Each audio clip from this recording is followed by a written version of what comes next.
Indian youth cockroach.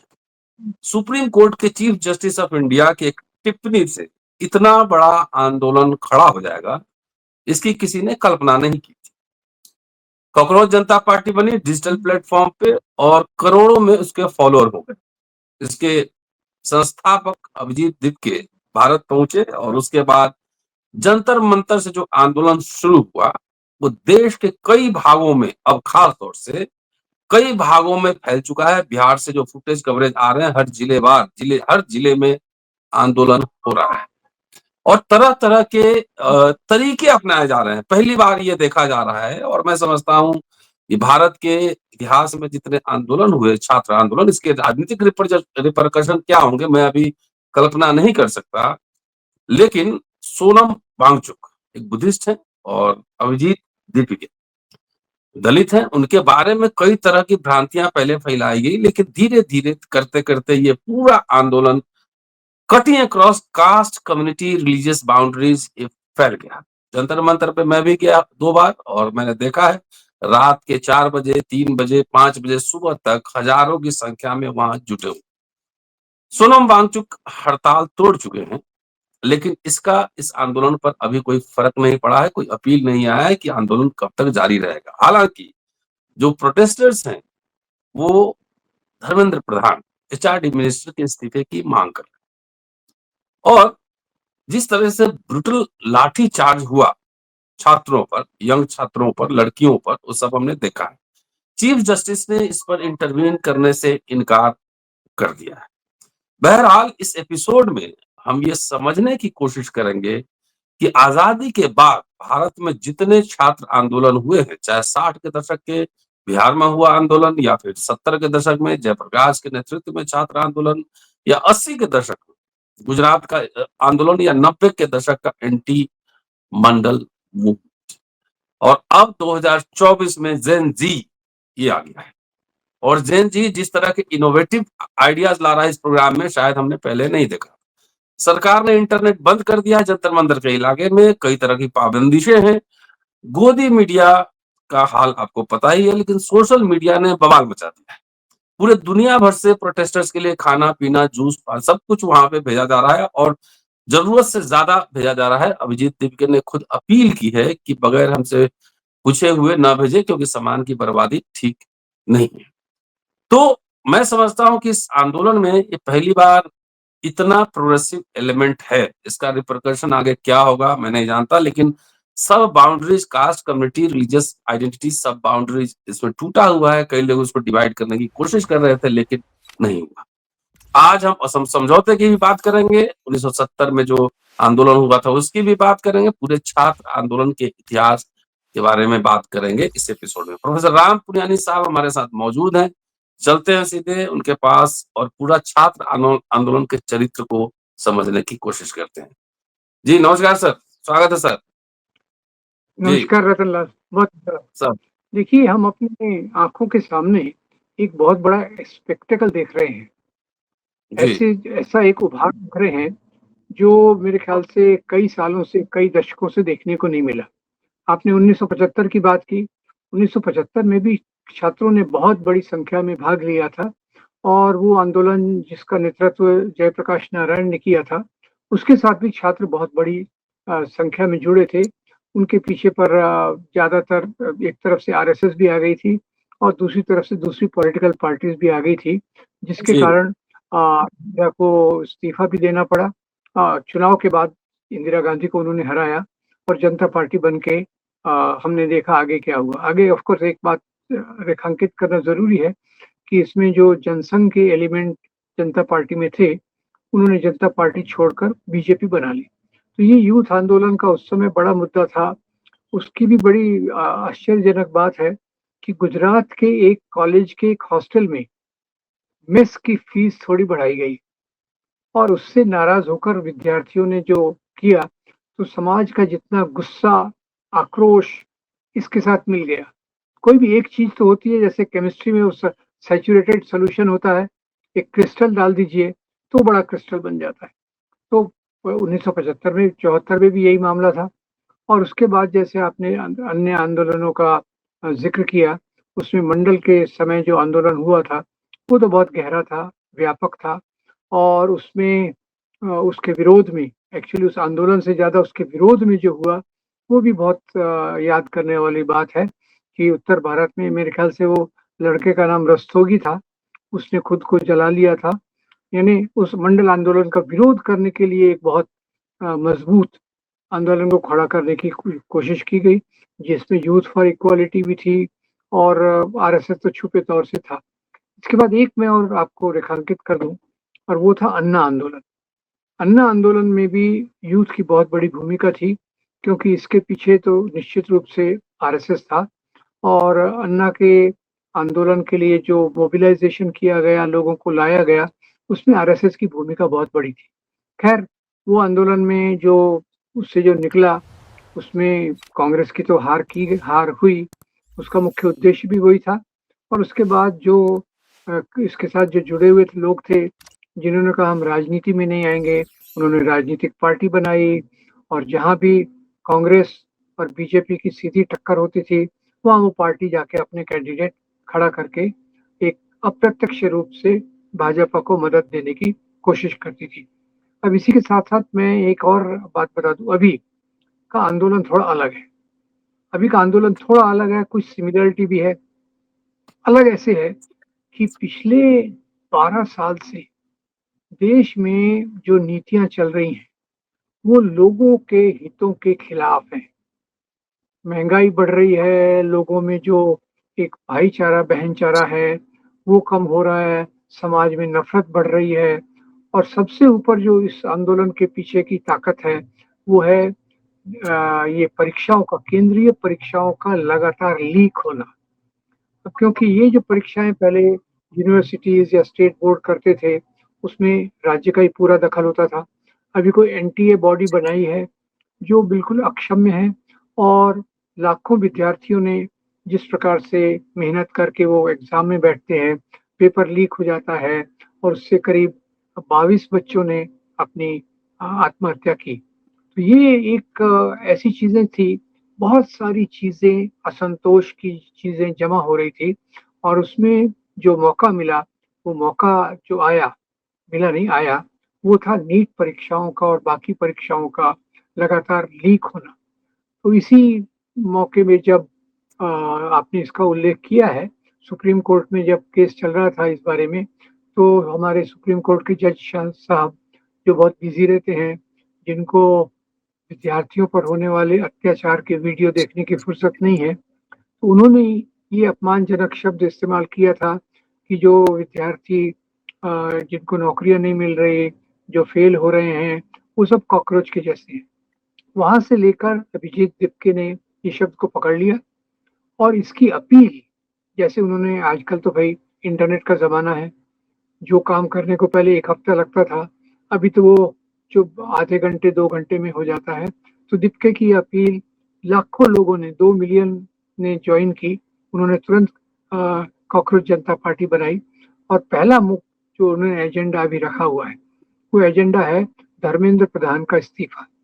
अब जब दीपिके आए, तो उसी के साथ-साथ फिर सोनम वांगचुक, जो बहुत प्रतिष्ठित कार्यकर्ता हैं, सामाजिक कार्यकर्ता, वो भी इनके साथ जुड़ गए और वो भी इस आंदोलन को मजबूत देने के लिए बाद में भूख हड़ताल पर बैठे। खैर, कल रात को उनकी भूख हड़ताल को उन्होंने बंद कर दिया है, 2 केंद्रीय मिनिस्टर्स के आग्रह पर और उन्हें कुछ एश्योरेंसेस दिए गए हैं, पर दीपिके कह रहा है कि हमारा आंदोलन चलेगा, जब तक वास्तव में ये चीज़ें होती नहीं है।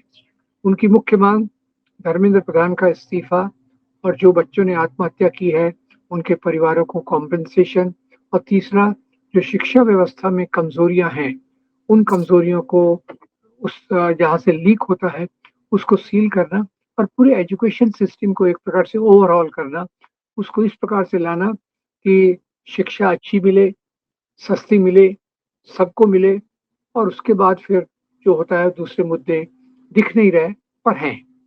ये नवयुवकों में अभी ये जो आप देख रहे हैं इनोवेटिव, उनकी जो क्रिएटिविटी है, उसका एक कारण ऐसा है रतनलाल कि आप तो मेरे से काफ़ी यंग हैं और अभी एक जनरेशन गैप भी हो गया है। मेरे बाद ये तीसरी जनरेशन है। तो इंटरनेट के आने से उनकी जो क्षमता है आंदोलन करने की, उसमें भी एक बहुत बड़ा इज़ाफ़ा हुआ है। तो ये 3-4 चीज़ों के कारण बहुत बड़ा इनोवेशन हुआ है और मुझे तो सबसे बड़ा आश्चर्य हुआ कि वहाँ ये ज़ेप्टो और दूसरे लोग खाना लेके पहुँच रहे हैं। यानी लोग जो वहाँ नहीं हैं और इनको सपोर्ट करते हैं, वो इन कूरियर्स के माध्यम से खाना भेज रहे हैं। ये मुझे बड़ा अच्छा लगा और बहुत रोचक भी लगा कि आप समर्थन करना चाहते हैं, तो क्या किया जाए? फिर दूसरा, हुँ, विद्यार्थियों का जो डिटर्मिनेशन है, उनकी जो मज़बूती है, वो दिख रही है और जिस प्रकार से मैंने आपको भी जंतर-मंतर पे देखा और आपके वीडियोज़ भी देखे, तो जिस प्रकार से लोग जंतर-मंतर पर विद्यार्थी आ रहे हैं, कई विद्यार्थी लड़के-लड़कियाँ अपने माँ-बाप को नहीं बताते, बोलते हम जा रहे हैं, कॉलेज जा रहे हैं और इधर आके ये होता है। तो और इसी के साथ-साथ सबसे बड़ी क्रूरता कब जो दिखी, उसने तो सबको दहला दिया है। ये क्रूरता जिस दिन वो पार्लियामेंट पे मार्च करने वाले थे, उस दिन जिस प्रकार से पुलिस ने क्रूरता, बर्बरता, नृशंसता और अपना एक गंदा कल्चर दिखाया। देखिए, लड़के-लड़कियाँ इसमें पार्टिसिपेट कर रहे हैं और पुलिस वाले अपनी लाठियों पे कीलें लगा रहे हैं और जो लड़कियों के साथ उन्होंने व्यवहार किया, तो जो भी पुलिसमैन ने ऐसा किया है और जो भी उनका इंचार्ज है, उनको बहुत पनिशमेंट देना चाहिए। एक प्रकार से सेक्सुअल असॉल्ट, लड़कियों के कपड़े फाड़ना और बाकी लोगों को ज़ख्मी करना, ये बहुत खतरनाक चीज़ें इस आंदोलन के दौरान देखने को मिली।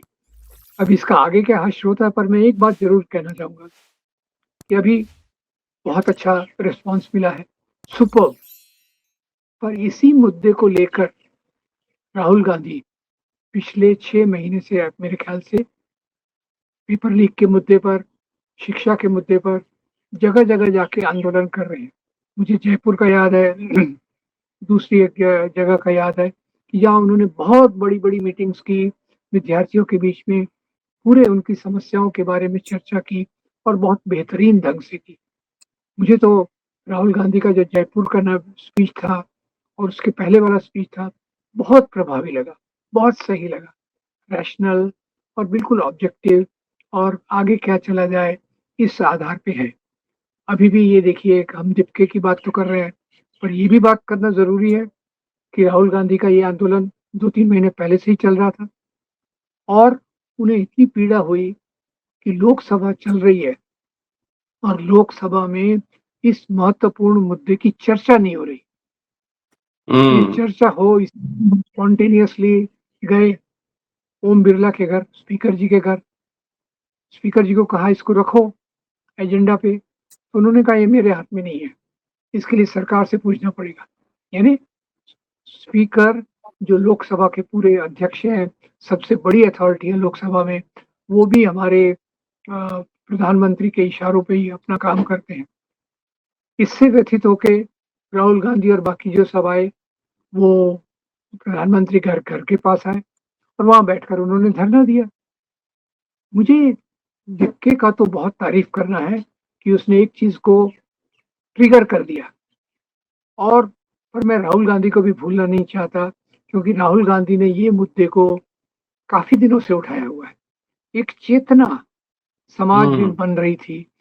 इन्होंने काफ़ी मज़बूती से उसको एक इतना रैशनल, तार्किक सोच दिया जो आश्चर्यजनक है।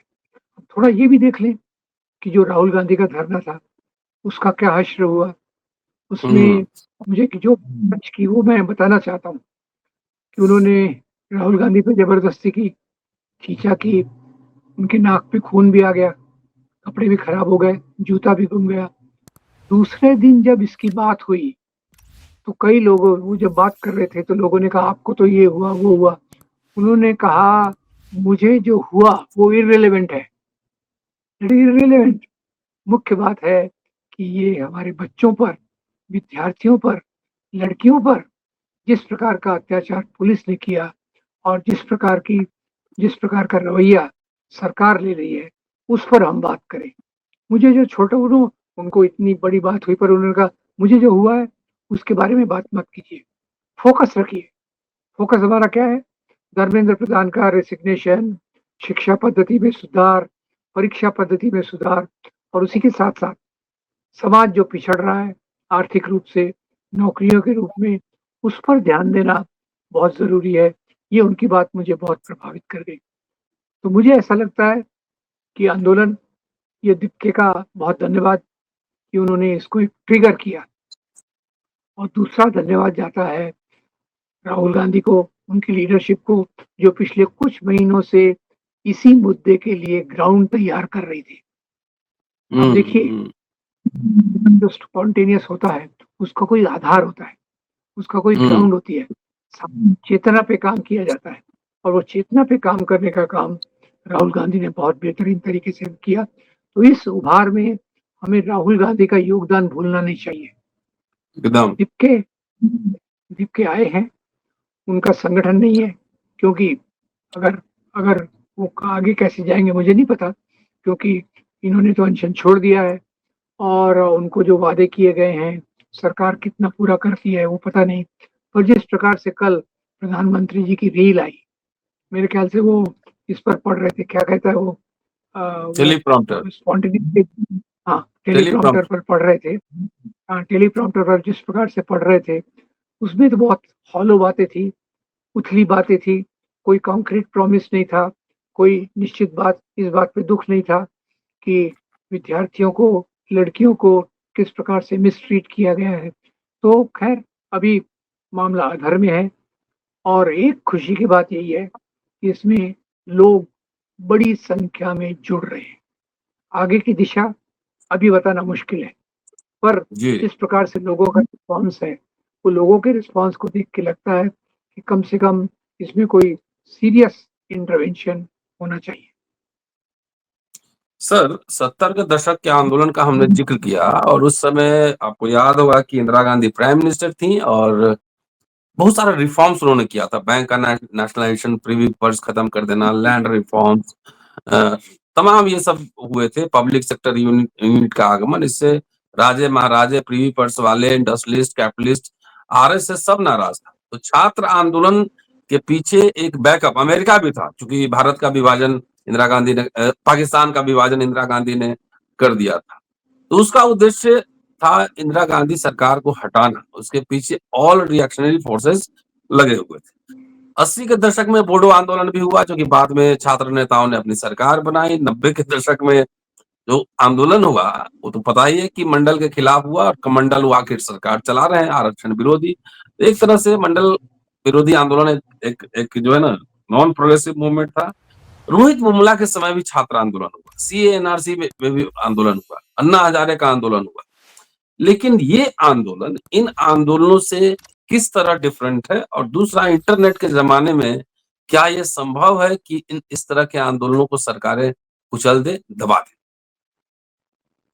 देखिए, ये आंदोलन किस प्रकार से अलग है, ये तो निश्चित बात है कि इसकी पृष्ठभूमि में बहुत गरीबी, भुखमरी, बढ़ती हुई अशिक्षा में एनार्की, ये सब चीज़ें इसके बैकग्राउंड में हैं। पर दूसरी बात ये भी है कि बीजेपी का जो संगठन है, वो बहुत मजबूत है और उनको जी। बैकअप देने के लिए आरएसएस, तो एक तरफ से बताऊँ कि आरएसएस पूरे तौर से इस पे खड़ा है और उसने ऑलरेडी र्यूमर्स फैलाना शुरू कर दिया है इस आंदोलन के खिलाफ। दूसरी तरफ इंटरनेट के कारण दीप्के की बातें और जो राहुल गांधी ने पहले किया, वो भी काफ़ी प्रेवलेंट है। तो अभी मैं कहूँगा हुँ। मामला 50-50 है। एक तरफ से दीप्के अब अमेरिका से आया, आते से ही पुलिस ने उनको परमिशन दे दी। रतन लाल, आप जानते होंगे, पुलिस परमिशन लेना कितना मुश्किल होता है। जी, आप जी, पुलिस जी। आप कर लगाइए, या पुलिस जाके उनको उनके हाथ में परमिशन दे रही है। और दूसरा, एक पिछला अनुभव अन्ना आंदोलन का भी है। ये आंदोलन हुँ। के पीछे निश्चित राइट विंग ताकतें खड़ी थी और जो क्योंकि आज देश में संघर्ष जो है, ये 2 ताकतों के बीच में है। एक ताकतें वो हैं जो मैं कहूँगा राहुल गांधी मुख्य रूप से उसका प्रतिनिधित्व करते हैं, जो एक प्रगतिशील समाज, जाति व्यवस्था के विरोध में, जो सामाजिक आर्थिक ऊंच-नीच है, उसके विरोध में, संविधान के मूल्यों की रक्षा में करने वाला एक है। और दूसरी तरफ से वो है जिसमें बड़े पूंजीपति, उनके पीछे अमेरिका और उनके पीछे ऐसी ताकतें हैं जो संगठित नहीं हैं, पर चाहती हैं कि जो लोग संविधान के साथ खड़े हैं, जो लोग बराबरी की बात कर रहे हैं, वो ताकतें पीछे हट जाएँ, ऐसा मुझे लगता है। तो क्योंकि अन्ना आंदोलन का एक अनुभव है कि कैसे उन्होंने बहुत चालाकी से एक आंदोलन खड़ा किया और उसका मुख्य उद्देश्य कोई करप्शन को हटाना नहीं था। उसका मुख्य सरकार उद्देश्य यही था बदलना। कांग्रेस सरकार बदलना, कांग्रेस को कैसे हराया जाए। तो इसका पीछे का क्या है और कॉन्स्पिरेसी थ्योरी क्या है, उसके बारे में अभी मैं तो कुछ नहीं कह सकता, पर कई लोगों को लगता है कि इसके पीछे भी वैसी ताकतें हैं, जो हमारे यहाँ की प्रगतिशील ताकतों के खिलाफ समाज को पीछे ढकेलना चाहते हैं ब्रॉडर सेंस में। इमीडिएटली जी, तो जी, जी। लगेगा हाँ भाई ये भी बहुत अच्छी-अच्छी बातें कर रहे हैं और विद्यार्थियों में तो गुस्सा है, वो तो अपनी बात को हुँ। निकालने के लिए कहीं भी आने को तैयार हैं, जहाँ भी उनको दिख गया। तो अभी इक्के का आंदोलन तो अभी बहुत आंदोलन नहीं कहते इसको, मेरे ख्याल से जी। अपसर्ज कह सकते हैं, एक उठाव तरीका है और जो संगठित नहीं है। तो ये बाद में किस प्रकार से संगठित होगा, मुझे बहुत दुःख हुआ कि आप पार्टी के कुछ लोग और गीतांजलि जो इनकी सोनम वांगचुक की पत्नी है, हुँ। उन्होंने राहुल गांधी को आरोप लगाया कि वो इस आंदोलन को मतलब कमज़ोर करना चाहते हैं। ये मुझे दुःख हुआ क्योंकि हुँ, दोनों हुँ। आंदोलन को देखना एक बात है, दीपिका को क्रेडिट देना एक बात है, पर राहुल गांधी को इसके लिए ब्लेम करना जो उन्होंने किया, एकदम गलत है। वहाँ से कभी-कभी लगता है, शंका पैदा होती है कि आप पार्टी के संजय सिंह, जो जनरली बहुत अच्छा बोलते हैं, सही बोलते हैं, इस बार उन्होंने जो राहुल गांधी पे उँगली उठाई है, वो मुझे लगा कि बहुत उसके पीछे कुछ गहरी चाल हो सकती है। चलिए सर, बहुत-बहुत शुक्रिया और शानदार बातचीत के लिए। और देखिए, अभी तो एक मुद्दे पर ये आंदोलन टिका है, धर्मेंद्र प्रधान का इस्तीफा। छात्र स्पॉन्टेनियस रिएक्शन कर रहे हैं और अभी तक ऐसा लग रहा है कि इसके पीछे कोई बहुत बड़ी ताकत, कोई राजनीतिक षड्यंत्र, अभी तो प्राइमा फेसी ऐसा लग रहा है। लेकिन क्या होगा इसका जी, भविष्य देखा जाएगा। पहले के जितने छात्र आंदोलन हुए हैं, उसके पीछे कहीं न कहीं आप उठाकर देखेंगे तो सरकार पलटने, आरएसएस की पूरी तैयारी, उसकी लॉबी हमेशा काम करती रही है। अब इस आंदोलन का जी, असेसमेंट होना बाकी है। देखते हैं कितने लंबे समय तक चलता है और किस दिशा में ये आंदोलन जाता है। शुक्रिया, देखते रहिए मैडम।